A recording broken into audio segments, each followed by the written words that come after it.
Bonjour à tous et bienvenue sur notre webinaire ISCM. Donc, nous vous accueillons aujourd'hui Sarah Figura, chargée du marketing, et Patrick Bourg, directeur des opérations ISCM. Donc, nous allons vous présenter aujourd'hui la thématique, donc pourquoi avez-vous intérêt à générer les étiquettes colis de vos fournisseurs? Et donc, je vous demanderai de nous confirmer que tout fonctionne de votre côté, que vous avez bien le son et l'image.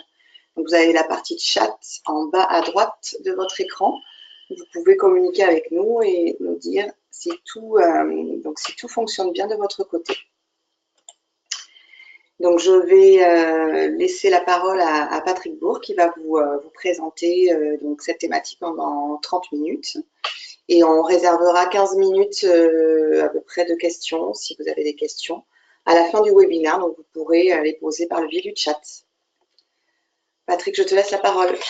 Merci Sarah et bonjour à toutes et à tous. Merci d'être nombreux pour ces rendez-vous ISCM, ces rendez-vous mensuels sur des thématiques donc de la logistique. Donc ce mois-ci, on a voulu le typer sur la génération d'étiquettes colis. Donc je présenterai notre offre un petit peu plus tard, mais pour nous, l'intérêt quand on est, nous on est éditeur d'un portail fournisseur, donc à ce titre on gère beaucoup, on est souvent au contact des personnes qui sont en relation directe avec les fournisseurs pour les productions externalisées. Et l'intérêt d'une étiquette, c'est vu comme l'aboutissement de tout un cycle de production, parce que enfin, je dirais entre guillemets, les produits sont finalisés, prêts à l'expédition et conditionnés comme il faut. Ça veut dire qu'ils sont conformes à tout ce qu'on a pu mettre comme information. Donc cette étiquette colis était déjà comment dire, la preuve d'un succès par rapport à une production qui s'est bien déroulée. Et enfin, l'information sur l'étiquette colis permet d'anticiper tout un ensemble de processus logistiques, bien sûr, puisque ce colis-là, il va être réceptionné dans un délai de quelques semaines si c'est du transport bateau, ou quelques jours ou heures si c'est de la route ou de l'express.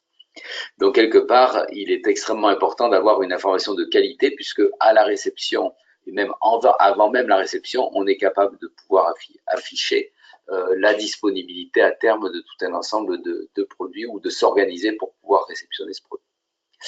Alors, comme je vous le disais, donc ISCM est un portail fournisseur très orienté sur la production dans le monde du textile, de la mode en général, mais aussi de la distribution au sens large. C'est un produit qui a été déployé chez des gens comme Petit Bateau, Eden Park, donc qui sont vraiment dans le textile, mais aussi Rip Curl, dans lequel on va retrouver des produits de type accessoires, bagagerie, etc.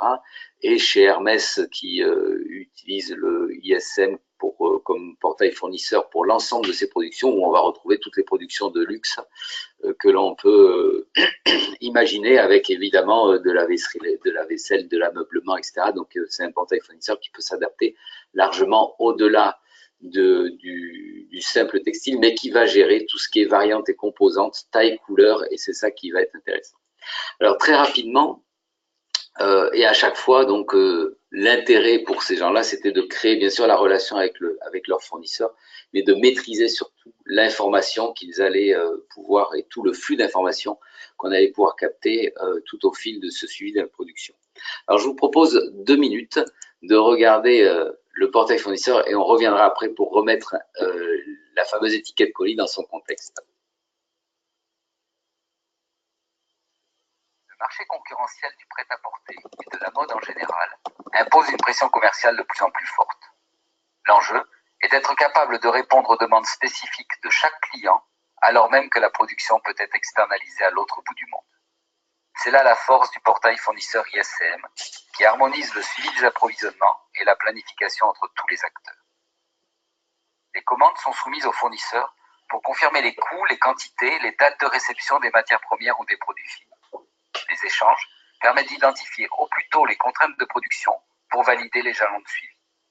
ISCM permet de mobiliser chaque acteur sur un objectif commun. Via une interface sécurisée, le fournisseur saisit ses contrôles qualité pour valider le lancement de la production, mettre à jour son suivi et informer l'approvisionneur en temps réel. Quels que soient les problèmes de qualité, de quantité ou de délai, ISM facilite la prise de décision en fonction des priorités réelles qui ont pu évoluer. L'approvisionneur, avec le fournisseur, peut adapter et moduler en concertation le plan de production et de livraison pour respecter les objectifs fixés. En temps réel, chaque acteur est informé, les priorités validées et le planning adapté en cohérence. Une fois la production terminée et contrôlée, ISCM génère la liste de colisage et les étiquettes colis. Informé, le transitaire peut déclencher les opérations d'acheminement et renseigner les dates de suivi. Ainsi, via ISCM, les équipes entrepôts disposent d'un planning de réception plus fiable pour anticiper la préparation des expéditions clients. En synthèse, tout au long du cycle d'approvisionnement, la supervision ISCM simplifie la relation avec les fournisseurs et accélère la prise de décision pour respecter les engagements de livraison.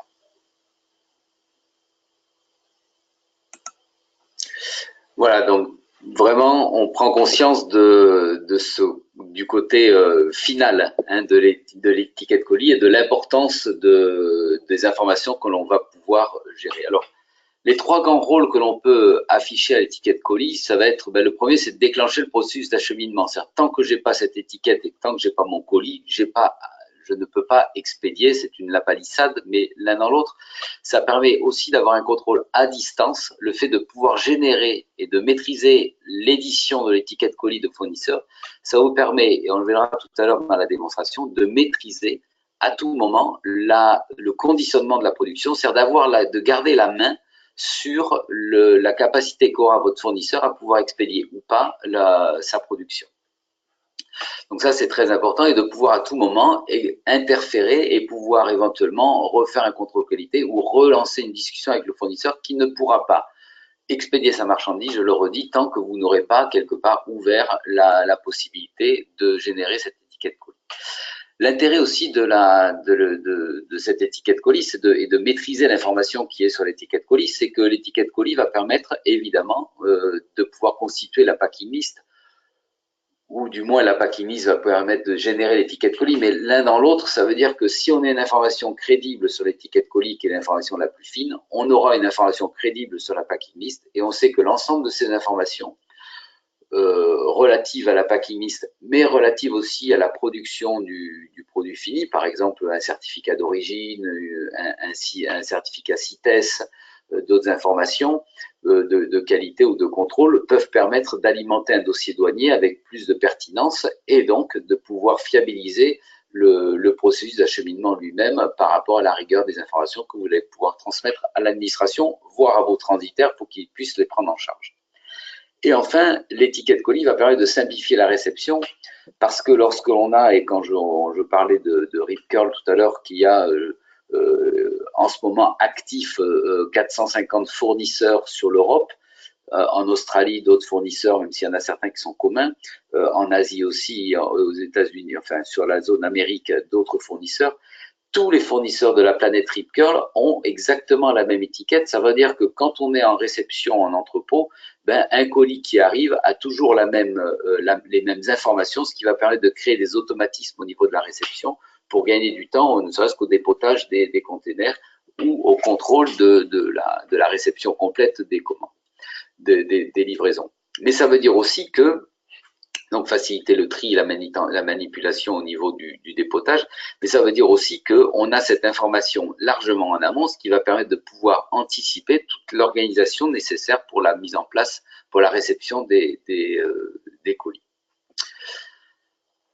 Alors, imposer le format de l'étiquette, ça permet d'abord de pouvoir imposer ou rationaliser le conditionnement des colis. C'est vous qui, parce que l'étiquette est générée en fonction des quantités réellement produites et réellement produites, certes, mais contrôlées aussi et validées, réellement validées après la production, on va pouvoir réaménager les colis pour pouvoir optimiser le remplissage, voire créer des colis de reliquat, et on verra ensuite tout à l'heure les différents moyens que l'on a de créer une étiquette colis.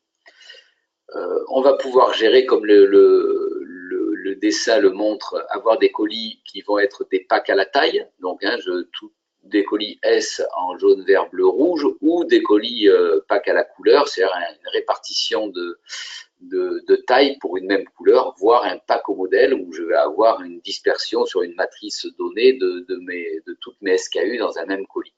Ça peut être utile pour des colis d'implantation, des colis de tête d'implantation magasin, où je vais pouvoir envoyer directement à des magasins pour pouvoir générer du cross-dock ou du direct shipping, envoyer des colis directement et faire en sorte que à la réception dans mon entrepôt, je manipule non pas des SKU pour faire du picking, mais un colis entier parce que j'ai maîtrisé le conditionnement de ce colis chez mon fournisseur en lui donnant des instructions de colisage. L'enjeu, c'est, on l'a vu, faciliter les dossiers douaniers et logistiques, anticiper les contrôles qualité à la réception, puisque je sais déjà ce que je vais recevoir en quantité. À la date, on le verra, mais aussi je sais, quand je vais ouvrir le colis, les SKU qu'il y aura dans ce colis. Évidemment, si mon fournisseur ne respecte pas les consignes de colisage que je lui ai apportées par le biais d'ISM, le portail fournisseur, à ce moment-là, j'aurai un litige ou un conflit, ou du moins un sujet d'amélioration continue avec le fournisseur pour lui voir avec lui pourquoi il n'a pas respecté ses consignes de colisage. Si c'est un problème de qualité, éventuellement passer à un mode un peu plus directif en termes qui peut aller jusqu'à générer des notations et des pénalités sur un fournisseur qui ne respecterait pas ce qu'il a dit qu'il allait faire.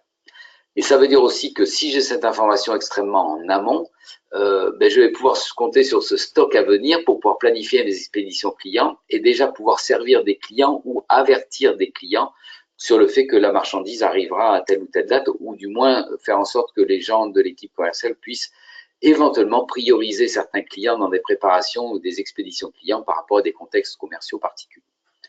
Donc, d'où l'intérêt à la fois d'imposer le format d'étiquette pour homogénéiser, mais aussi maîtriser l'information qu'il y aura sur ces étiquettes. Alors, je le disais tout à l'heure, il y a différents moyens de générer les packing lists, c'est-à-dire de pouvoir offrir la possibilité au fournisseur de conditionner sa production. Alors, on a les packing lists qui vont être générés automatiquement. Et donc là, suivant les quantités réellement produites, donc j'ai une commande de 900 pièces, le fournisseur en a fourni 875 ou 912 et on peut avoir des tolérances de conditionnement, parce que souvent dans le textile, par rapport à la longueur des tissus, l'optimisation des découpages, on peut avoir quelques pièces en plus ou en moins, et il y a une tolérance ou pas qui peut être paramétrée. Et donc là, la packing list va être générée automatiquement avec une règle de conditionnement et donc une répartition des SKU dans les colis qui est fonction du paramétrage du portail. Et là, le fournisseur génère sa packing list en fonction des quantités réellement produites et aura donc un plan de colisage qui demandera à ses équipes de respecter.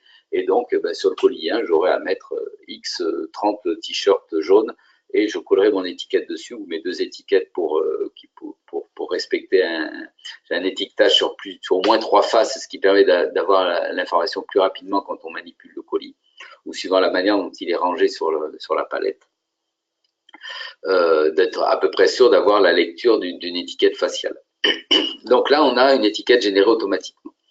Je peux avoir des étiquettes, des packing lists qui peuvent être générées manuellement, ou là, par exemple, sur des ordres d'achat qui vont être sur des commandes ou des reliquats de commandes, et le fournisseur va pouvoir saisir à la main une packing list pour gérer un colis de reliquats dans lequel il va y avoir des informations. Ou pour les colis pour les expéditions d'échantillons, par exemple, on peut avoir une étiquette qui va être faite à la main. Il peut y avoir aussi des packing lists générés via un fichier importé. Alors ça, c'est important parce qu'on travaille de plus en plus avec des fournisseurs qui sont structurés, qui ont eux-mêmes leur propre outil de suivi de production. Et donc, ces fournisseurs vont pouvoir générer avec leur propre ERP un fichier de bons de livraison. Et ce fichier va pouvoir être importé automatiquement ou manuellement dans ISM en fonction des paramétrages et des possibilités qui sont offertes aux fournisseurs. Pour importer ce fichier avec ni plus ni moins que l'image du BL que le fournisseur a sorti de son ERP, de son propre ERP, et à ce moment-là, ISM va digérer cette information et la rattacher donc à l'ordre d'achat qui est donné et générer les packing lists, ce qui évite au fournisseur d'avoir à se préoccuper lui-même de respecter votre propre cahier des charges, puisqu'un fournisseur est bien sûr souvent multi-clients. Et donc, à ce titre-là, c'est compliqué pour lui de s'adapter en permanence au format d'étiquette ou aux exigences d'étiquetage de tel ou tel fournisseur. Dans le cas d'ISM, et parce que vous maîtrisez ça, vous avez aussi, vous simplifiez largement la tâche de votre fournisseur en lui évitant d'avoir à se conformer, puisque c'est vous qui définissez le format. Et si vous avez à changer les règles de conditionnement ou les règles d'étiquetage parce que pour un besoin particulier d'un client ou parce que vous allez faire un direct shipping et vous voulez un client par exemple de la grande distribution, Decathlon, Intersport exige d'avoir sur les étiquettes des informations particulières, ben vous pourrez à ce moment-là le générer dans votre template et c'est pas votre fournisseur qui aura à gérer cette information complémentaire. Donc là, il importe donc son fichier dans ISM qui génère le fichier d'étiquette et la packing list. Et là, ça vous permet de rentrer dans l'harmonisation de vos documents par rapport à l'ensemble de vos fournisseurs.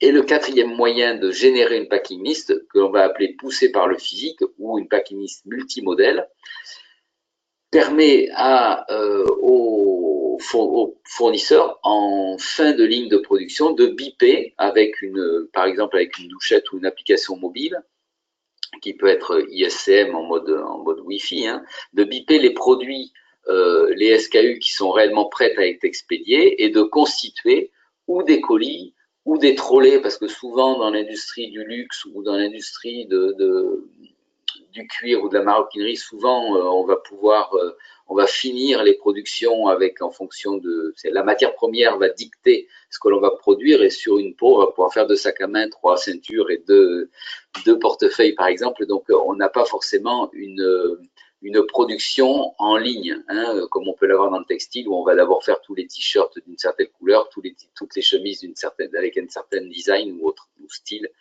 ou autre. Donc par modèle en tous les cas. Donc dans le cadre où il y a plusieurs produits qui vont être finis, eh ben on va biper, constituer un colis ou un trolley dans lequel on va pouvoir saisir l'ensemble des pièces que je vais expédier et automatiquement on va décrémenter dans ISCM les ordres d'achat qui sont concernés par les productions qui auront été finalisées. Donc un quatrième moyen qui est beaucoup plus souple et direct et qui en mobilité permet de rapidement, une fois que le contrôle sont faits, de pouvoir biper les produits qui vont être expédiés. Donc voilà les 4 grands moyens de générer la packing list. Et donc une fois qu'on a déclarer les productions finalisées, on va générer les étiquettes colis qui vont définir les consignes de colisage ou à partir desquelles on va pouvoir établir les différents documents dont on parlait tout à l'heure. Alors, avant d'aller et pour aller un peu plus loin, je voudrais vous montrer un peu l'interface d'ISCM. Hein. Donc, dans ISCM, c'est un portail fournisseur dans lequel je vais pouvoir avoir différentes informations que je peux avoir ou en français ou en anglais ou en italien suivant mon profil, sachant que l'on peut traduire ISM dans différentes langues et que l'on peut aussi, et que l'on va prendre en compte dans la traduction, y compris du français ou de l'anglais, le propre jargon. Donc on demande à chaque personne de pouvoir traduire pour que ce soit quelque chose qui soit un peu plus parlant et intuitif dans les revues. Donc, les différents acteurs, il y a l'approvisionneur qui va pouvoir envoyer et soumettre l'ensemble de ses commandes à son fournisseur et vérifier avec lui qu'il est capable de produire en quantité, en qualité et en délai les productions qui sont faites. Le fournisseur, lui, va informer de son avancée à la fois différents jalons de production qui peuvent être des jalons de contrôle qualité ou un jalon de réception matière première qui vont être des informations qui vont permettre d'informer l'approvisionneur sur le fait que le planning de production va être bien respecté. Et on va pouvoir attacher aux différentes commandes l'ensemble des documents de contrôle qualité, je parlais des certificats d'origine ou de CITES par exemple, attachés à une ordre d'achat et qui vont être attachés à cette commande-là. Ça veut dire que depuis une étiquette colis qu'on générera tout à l'heure, je suis capable de retrouver l'ensemble des données et la traçabilité complète de toute la filière d'approvisionnement, bien sûr du façonnier, mais aussi des productions de matières premières qui y sont rattachées éventuellement. Et une fois que le fournisseur donc a fini et que l'ensemble des contrôles qualité ont été faits, eh ben, je vais pouvoir donc générer ces étiquettes colis qui vont être soumis au transitaire. Le transitaire ne pourra prendre en charge la marchandise que lorsque les étiquettes produits et les packingistes auront été générés, ce qui veut dire qu'un transitaire ne peut pas aller, n'a pas la vision des productions prêtes à être expédiées chez son fournisseur tant que les étiquettes colis et la packingiste n'ont pas été générées. Et une fois que le transitaire donc, a pris en charge la marchandise, ben, il va pouvoir informer de toutes les dates de suivi, de toutes mais aussi des numéros d'information sur le numéro de conteneur, les ETD, les ATD, les ETA, etc. Et jusqu'à la prise de rendez-vous en entrepôt. L'entrepôt, lui, a l'information très en amont, comme on le disait tout à l'heure, des étiquettes, et va pouvoir préparer ou informer sur son planning de livraison client, puisque, comme le montrait la vidéo, la finalité totale est de pouvoir avoir des expéditions clients qui vont déclencher à la fois la facturation, mais aussi la satisfaction d'honorer la commande que votre client a pu faire. Donc, on va avoir plusieurs modules dans ISM, un module de gestion de la matière première, un module de confirmation de la commande, donc tout ce dialogue entre l'approvisionnaire et le fournisseur qui vont valider ensemble le contrat sur le fait de contrat de la production sur lequel on va rentrer, et ensuite le transport, la réception entrepôt, etc. Donc, sur la production, on va avoir tout un ensemble d'informations. Et dans le fonctionnement d'ISCM, eh ben, on a ce qu'on appelle une gestion par exception, un tableau de bord avec l'ensemble sur des indicateurs de qualité. Donc là, on a une liste de colisage non déclarée complète, alors même que la date de transfert pour l'expédition est dans les 5 jours. Donc ça veut dire qu'il y a quelque chose de particulier sur ces commandes-là qui vont justifier donc une attention, puisque par exemple, ces 4 commandes doivent être expédiées dans 5 jours. Or, la liste de colisage n'est toujours pas faite, donc on va aller voir tout à l'heure. Je peux avoir un suivi de production dans lequel je vais avoir un module de recherche avec l'ensemble des informations qui va me permettre de trouver un ordre d'achat sur des suivis particuliers. Ou je peux avoir dans le suivi de production donc un échéancier dans lequel je vais pouvoir voir sur 3 mois roulants l'ensemble et par semaine, l'ensemble des productions qui sont supposées être expédiées du fournisseur et quand est-ce qu'elles vont arriver dans mon entrepôt. Il est évident que toutes ces informations-là,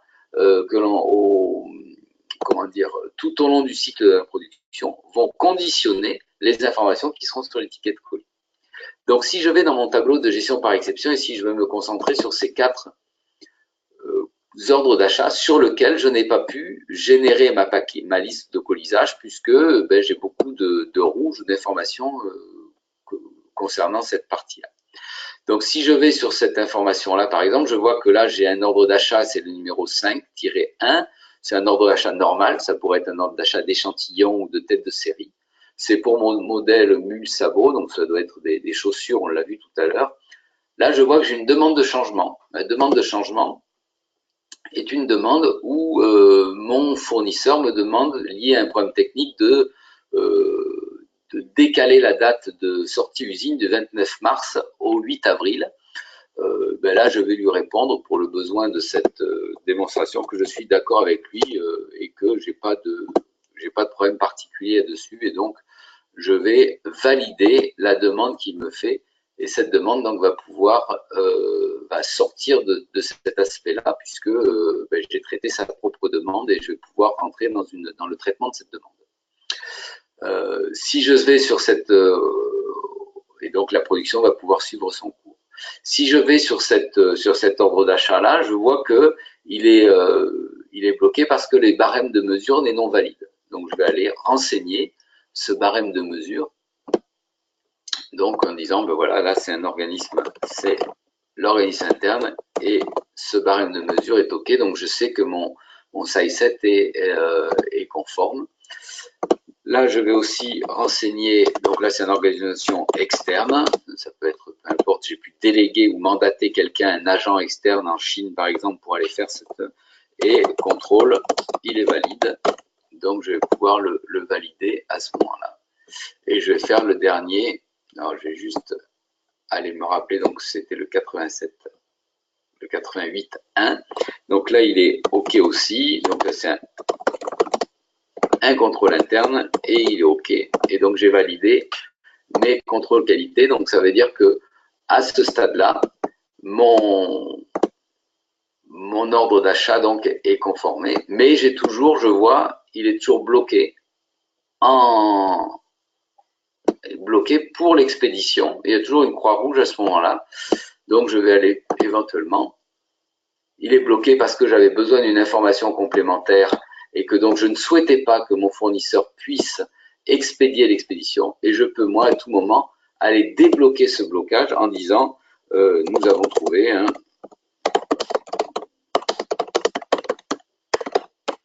arrangement, par exemple, et tout est bloqué. Ça veut dire qu'on va tracer cette décision qui a été prise de débloquer l'expédition. C'est-à-dire que je garde la main et à ce moment-là, sur cet ordre d'achat-là, je vais pouvoir aller générer ma packing list. Mais pour générer la packing list, il va falloir que je saisisse, alors ça, ce sont des informations qui peuvent venir du PLM, des informations concernant la capacité standard dans le colis. Donc, je vais pouvoir mettre que 20 paires de chaussures, c'est beaucoup en l'occurrence, dans ce cas-là. 10 paires de chaussures, c'est un colis qui va être en 40 par 40, 40 par 200 par 200 par exemple. Je vais avoir le poids du colis initial. Éventuellement, je vais saisir le poids de chaque SKU en pouvant le modifier à la SKU, ponctuellement, parce que en fonction des couleurs, par exemple, je peux avoir des poids différents parce que la matière est différente ou autre, et je peux avoir des quantités différentes par colis, parce que si c'est des petites tailles, j'aurai un petit peu plus d'éléments. Donc ça, ce sont des informations qui peuvent venir du PLM et qui vont permettre de conditionner le remplissage des colis, donc la génération de l'étiquette en automatique, et le remplissage des informations sur l'étiquette colis, à savoir le poids, par exemple, du colis. Là, je vais déclarer ma production. Donc là, je peux déclarer que j'ai produit, par exemple, 255 paires de chaussures et il va me répartir proportionnellement, où je vais pouvoir donc répartir à la SKU, donc l'information, donc que j'avais 240 à faire et j'en ai fait 255. Je suis dans ma tolérance, du moins on le vérifiera tout à l'heure. Une fois que j'ai fait cette information-là, donc je vais pouvoir alimenter mon étiquette colis et générer donc ma liste de colisage que je peux réamender éventuellement si jamais, parce que là j'ai des colis qui sont pas tout à fait en quantité standard puisque j'ai une information, mais c'est pas bloquant, donc je vais finaliser ma packing list. C'est pas bloquant puisque c'est en jaune ici. Et à ce moment-là, alors on peut voir qu'on peut la modifier à la main, évidemment cette packing list, mais simplement pour vous montrer là, j'ai donc généré sous vos yeux et en direct, donc sur mes 250 unités, une packing list avec une règle de colisage que j'aurais pu modifier pour pouvoir gérer des colis de reliquats. Donc j'ai bien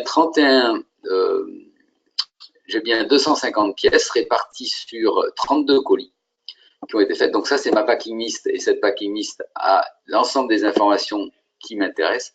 Et ici, je vais pouvoir générer les étiquettes en A4 ou en A5 suivant ce qui me veut. Et là, j'ai généré 32 étiquettes colis avec sur ces étiquettes colis, donc un format, bien sûr, ce format peut être à l'information peut être personnalisé, mais du moins en standard, ce qu'on en a décidé de mettre sur l'étiquette colis, c'est à la fois un code barre qui va permettre d'avoir avec une référence de colis unique, une information comme quoi ce colis est en quantité standard, et on verra tout à l'heure qu'on peut avoir des colis en quantité non standard, c'est-à-dire qu'ils ne sont pas pleins, ce sont des colis, puisque c'était juste un reliquat d'une couleur par rapport à ma répartition arithmétique, parce que j'avais dit que je voulais des colis qui étaient mono SKU dans ce cas-là, le poids brut, le poids net de mon colis, donc le poids net de toutes mes pièces, que j'avais dit que j'avais 12 pièces à 100, enfin peu importe, à 20 pièces à 120, je ne me rappelle plus ce que j'ai saisi, mais enfin bon, c'est l'arithmétique du poids du colis. La date à laquelle l'étiquette a été générée, le format du colis, Bien sûr, le modèle avec une lecture code barre du modèle, mon code et mon adresse fournisseur. Alors, le code fournisseur, c'est intéressant parce que ça peut être sur, par exemple, des lectures de la LADRAD sur des documents. Je vais pouvoir tout de suite raccrocher donc ce format, cette information dans mon bulletin. Les premières lettres du destinataire, qui souvent sont des lettres, des noms de code pour pas donner une information sur le contenu même du produit ou sur la marque, avec un nom qui peut être plus long, le nombre total de cartons. Donc, je sais au dépotage que ça, c'est le premier carton et que j'en aurai 32 en bout de course. Éventuellement, le nom de ma référence commande personnelle, qui va me permettre de rapidement pouvoir raccrocher d'une manière visuelle ou en code barre les différents points. Mon adresse de livraison, qui peut être ma plateforme logistique ou mon client, et je pourrais aussi avoir, si c'est du cross-doc, l'adresse du client final à laquelle ce colis va pouvoir être expédié pour ne pas avoir à le réétiqueter, et ça fait gagner beaucoup de temps. Donc voilà plusieurs informations sur le colis. L'important, c'est d'avoir un numéro de colis unique, ce qui veut dire que quand je le bip, je suis capable, et ça va faciliter le contrôle qualité, parce que quand je vais ouvrir ce colis, je sais que j'aurai 12 unités de ce modèle-là en taille 34, par exemple. Donc voilà l'étiquette colis que j'ai générée. Donc j'ai à la fois, et cette étiquette colis, je peux la générer donc au format PDF pour l'éditer, et là tout fournisseur. Donc bien sûr c'est un portail web dans lequel je n'ai rien besoin d'installer sur mon PC, puisque en tant que fournisseur je n'ai juste besoin d'un browser et d'un générateur Adobe, et ça c'est du full standard. Mais je peux aussi récupérer cette packing list à un format CSV pour pouvoir éventuellement l'intégrer dans un système d'information particulier ou de faciliter la récupération de ces informations. Là encore, pour que le fournisseur, lui, puisse aussi récupérer ces informations et les importer dans son propre système d'information. Donc voilà, globalement, une information où je suis parti de mon tableau de bord sur lequel j'ai été traité 2 listes de colisage pour lesquelles j'avais une information préoccupante. Donc une où j'ai validé une demande pour un décalage de production, donc elle n'est plus en zone à risque, et une autre où j'ai répondu aux besoins du contrôle. C'était la saisie des contrôles qualité qui bloquait la génération de la packing list. Et une fois que j'ai généré cette packing list, je vais pouvoir donc suivre les expéditions et rentrer dans le principe du transport. Mais ça, c'est une autre étape et qui ne fait pas l'objet de ce webinaire. Donc voilà une illustration rapide de ce qu'on est capable de faire avec un portail fournisseur pour aménager la discussion entre le fournisseur et l'approvisionneur, et de pouvoir à tout moment avoir une visu sur l'ensemble de toutes les étapes qui vont se passer sur un ordre de fabrication, et depuis une liste de colisage, de pouvoir retracer l'ensemble des événements et l'ensemble des dialogues qu'il y a pu avoir entre l'approvisionneur et le fournisseur. Et ça, c'est extrêmement important pour pouvoir avoir une information de qualité et pouvoir aussi être dans un circuit d'amélioration continue de la relation entre votre fournisseur et vous-même, et de fiabiliser aussi l'information que vous allez donner au service logistique pour qu'il prépare les expéditions clients. Voilà les informations que je voulais partager avec vous. Pour aller plus loin, je suis prêt à prendre quelques questions s'il y en a par rapport à ces informations. Merci Patrick. On va attendre 5 minutes, voir s'il y a quelques questions. En attendant, je peux déjà donner la date du prochain webinaire, donc où on va avoir une nouvelle thématique qu'on est encore en train de travailler, mais déjà je peux vous proposer la date du 26 avril, donc ce sera à la même heure, à 11h30. Ensuite, vous pouvez retrouver donc toutes nos informations sur notre site web, donc sur iscm.eu, et également donc voir les replays de nos webinaires, donc ceux qui ont été déjà organisés sur notre chaîne YouTube. Et donc voilà, effectivement aussi programmer une démonstration sur mesure en fonction de vos demandes et de vos besoins. Donc, n'hésitez pas à nous contacter pour ça. Alors, nous avons une question. Est-ce que l'on peut générer des étiquettes produits? Ah oui, ça c'est une question intéressante sur le fait qu'en effet on a parlé des étiquettes, on a parlé beaucoup des étiquettes colis, mais évidemment à partir du moment, et je l'ai dit tout à l'heure, où ISCM est interfacé avec le PLM, on a tout un ensemble d'informations relatives donc aux produits, et ces informations relatives aux produits que je vais pouvoir retrouver dans outils données modèles par exemple. Bon, là, j'ai pas de modèle particulier, mais voilà, par exemple, sur cette information, je vais pouvoir retrouver l'ensemble des informations relatives à cette SKU, donc cette ballerine, confort, chaussure, etc., avec éventuellement son code à barre que je peux saisir ou importer.